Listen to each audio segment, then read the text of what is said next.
गणतंत्र दिवस का उत्सव मनाया जाना था। 2-4 दिन पहले विद्यार्थियों से सूचना दे करके और कार्यक्रम प्रस्तुत करने का आग्रह किया गया और विद्यार्थियों ने भरपूर नाम उन कार्यक्रमों के लिए दिए।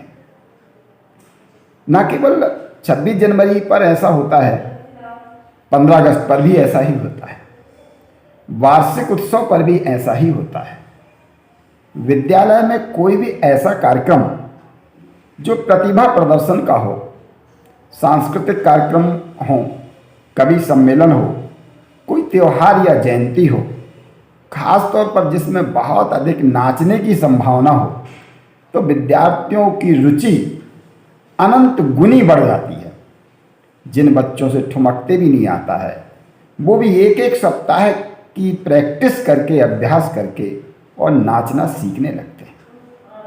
चलो ठीक है, कम से कम अपनी प्रतिभा का, अपने अंदर छुपे हुए गुण का प्रकटीकरण करने का एक उचित अवसर मिलता है गणतंत्र दिवस पर, स्वतंत्रता दिवस पर, गांधी जयंती पर, विद्यालय के वार्षिक उत्सव पर। ऐसे कार्यक्रम जब होने होते हैं तो 2-3-4 दिन पहले जब कक्षाओं से नाम मंगाए जाते हैं तो नामों की सूची, कार्यक्रमों की सूची बहुत लंबी हो जाती है और उसके बाद फिर सबसे कठिन प्रक्रिया होती है कार्यक्रमों में से कार्यक्रमों का चयन करना, उत्कृष्ट कार्यक्रमों को सिलेक्ट करना, कमज़ोर कार्यक्रमों को रिजेक्ट करना और रिजेक्ट जिनके कार्यक्रम होते हैं उन बच्चों का रोना, गाना, गुस्सा होना, नाराज होना, विद्यालय आना कम कर देना, अभिभावकों का और उनके प्रिय शिक्षकों का उनके कार्यक्रम कराने के लिए सिफारिश आना, ये बहुत सारी बातें बीच बीच में आती हैं। इस बहुत कार्यक्रम की चुनौतियों जैसी स्थिति है और कार्यक्रमों को जो सिलेक्ट करता है, मंच का जो संचालन करता है, मंच के आसपास जो शिक्षक रहता है और प्राचार्य, ये सभी सामान्यतः इस चुनौती का सामना करते हैं। कई बार बच्चों की प्रतिभा कुंठित भी होती है। बच्चे अपना प्रकटीकरण न कर पाने के कारण कई बार वह अपना हुनर, अपने अंदर पाए जाने वाले किसी विशेष गुण को पूरी तरह गंवा बैठते हैं, समाप्त कर बैठते हैं। क्रोध और आवेग में कई ऐसी परिणतियाँ होती हैं, विद्यार्थियों का आपस में झगड़ना, विद्यार्थी का घर में आके माता पिता के बीच में, भाई बहनों के बीच में विवाद करना, बहुत सारी बातें होती हैं। ये सब अलग अलग एस्पेक्ट हैं, अलग अलग बिंदु हैं, लेकिन इसका समाधान क्या है और ऐसा सामान्यतः होता क्यों है? अधिकांश विद्यालय के शिक्षक, शिक्षिकाएं, प्राचार्य इन चुनौतियों का सामना करते हैं। मंचीय कार्यक्रम की चुनौतियों से निपटने के लिए कुछ न कुछ हायरार्की, कुछ सिस्टम, कुछ नियम बनाने की आवश्यकता है। तो मैं जो करता हूँ या जो मैंने किया है, उस आधार पर अपने कुछ अनुभव विद्वान शिक्षकों के बीच में, ऐसे कार्यक्रम के आयोजकों के बीच में रखने का प्रयास कर रहा हूँ। पहला तो यह है कि कार्यक्रम होने के लगभग 15 दिन पूर्व कक्षा शिक्षकों के माध्यम से कक्षा में सूचना भेजी जानी चाहिए। कार्यक्रम का स्वरूप, कार्यक्रम के घंटे और कार्यक्रम का स्थान, कार्यक्रम में आने वाला व्यय इत्यादि भी विद्यार्थियों के सामने स्पष्ट होना चाहिए। ये किसको करना है ये भी तय होना चाहिए, विद्यालय करेगा या अभिभावक करेगा। कई बार ऐसे विद्यार्थी होते हैं जो आर्थिक दृष्टि से कमज़ोर होते हैं और कार्यक्रमों में जो ड्रेस इत्यादि है, जो उनके कॉस्ट्यूम हैं, वो खरीद नहीं पाते या कहीं से उपलब्ध नहीं हो पाते।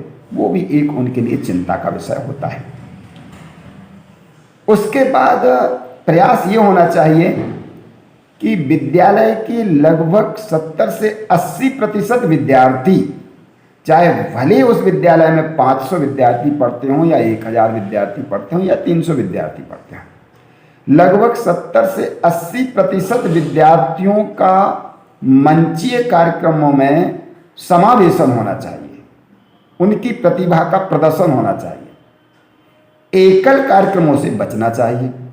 अब एक बहुत बड़ा मंच है, मान लीजिए 60 बाई 40 का बड़ा मंच बना हुआ है और बहुत ऑडियंस बैठे हुए हैं और एक छोटी सी बच्ची नाच रही है। अब वो बच्ची दिख ही नहीं रही है, तो कम से कम नाचने वाली बच्ची या नाचने वाले छोटे से विद्यार्थी जो पहली का है, दूसरी का है, तीसरी का है, उसके साथ 10-15 विद्यार्थी और खड़े कर दें विभिन्न प्रकार की ड्रेस पहना के, तो कम से कम वो एक दूसरे विद्यार्थियों के लिए भी शिक्षाप्रद कार्यक्रम हो सकता है, उनके अभिभावकों के लिए भी ठीक हो सकता है। सामान्यतः जितने अधिक विद्यार्थी कार्यक्रम प्रस्तुत करने में सहभागी होते हैं, उतने अधिक अभिभावक दर्शक के रूप में उपस्थित होते हैं। अतः किसी कार्यक्रम की सफलता दर्शकों की संख्या पर और दर्शकों की संतुष्टि पर निर्भर करती है। दर्शकों की संख्या तब बढ़ेगी जब उनके पाल्य पुत्र या पुत्रियों का कार्यक्रम होगा, उन्हें मंच पे आने का अवसर मिलेगा।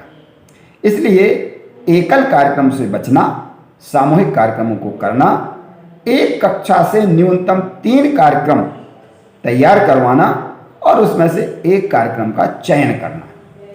ऐसे मान लीजिए कक्षा 1 से लेके 12 तक का विद्यालय है, तो 1 से लेके 12 तक के विद्यालय में 12 कार्यक्रम निकल के यदि आते हैं और उन 12 कार्यक्रमों को प्रस्तुत किया जाता है, तो एक निर्धारित समय सीमा में उत्कृष्ट कार्यक्रम हो सकता है। तो चयन की प्रक्रिया में कक्षा शिक्षक की महत्वपूर्ण भूमिका होनी चाहिए। एक कक्षा से उत्कृष्ट एक कार्यक्रम पूरी तरह तैयार होकर के आना चाहिए और वह अंतिम चयन बोर्ड या प्राचार्य के सामने आना चाहिए। साथ में कार्यक्रम में होने वाली किसी भी क्षतिपूर्ति के लिए विद्यालय या शिक्षक वर्ग जिम्मेवार ना हो, इस बात की भी चिंता होनी चाहिए, क्योंकि इसके लिए कई बार क्या होता है, बच्चे मंच पे से गिर जाना, मंच का कभी अचानक किसी हिस्से का टूट जाना, तैयारी करते समय कहीं कोई घटना दुर्घटना इत्यादि हो जाना। तो अभिभावकों से किसी भी कार्यक्रम, चाहे वो साहसिक कार्यक्रम हो, मैदान का कार्यक्रम हो, खेलकूद का कार्यक्रम हो या सांस्कृतिक कार्यक्रम हो, नाटक नाटिका का मंचन हो, नृत्य हो, ये सारे कार्यक्रमों के लिए पहले से अभिभावकों की लिखित सहमति सूचना दे करके मंगा लेनी चाहिए। ये बहुत ही आवश्यक है।